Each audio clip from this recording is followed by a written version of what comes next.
நன்றியால் பாடிடுவேன், உம்மை நன்றியால் பாடிடுவேன்.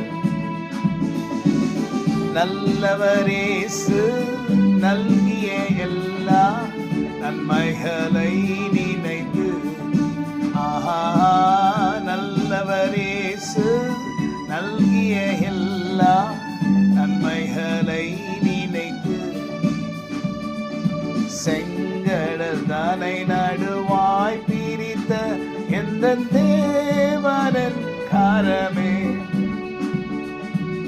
தாங்கி நீரினால் வரையில் தயவாய் மாதயவாய், ஆஹா, தயவாய் மாதயவாய்.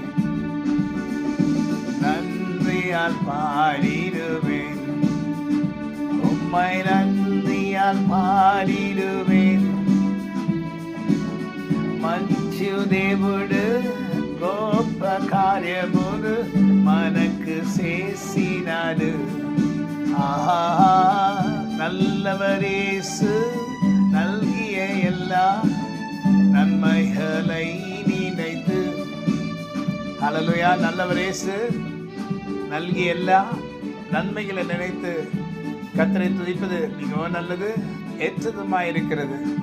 ஜீவனுள்ள தேவனாய் கர்த்தரை துதிப்பதை காட்டிலும் இந்த உலகத்தில் வேற ஒரு நன்மை நாம் காண முடியாது, வேற ஒரு சந்தோஷத்தை நாம் காண முடியாது. உண்மையான சந்தோஷம் என்ன தெரியுமா?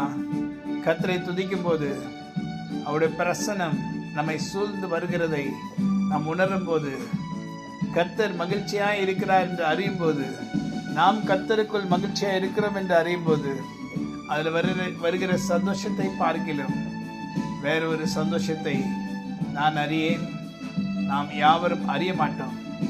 வேற ஒரு சந்தோஷம் இல்லை, அவர்தான் சந்தோஷம். அவர்தான் நமக்கு எல்லாமாயிருக்கிறார். சகலமும் அவராலே நமக்கு உண்டாகும். சகலத்தையும் நமக்கு நன்மையாய் செய்து முடித்தார்.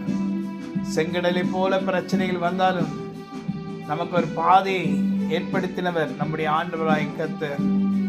இந்த நாளில் கூட ஒரு பாதையை திறப்பார். ஆமென். God bless you. ஆமென்.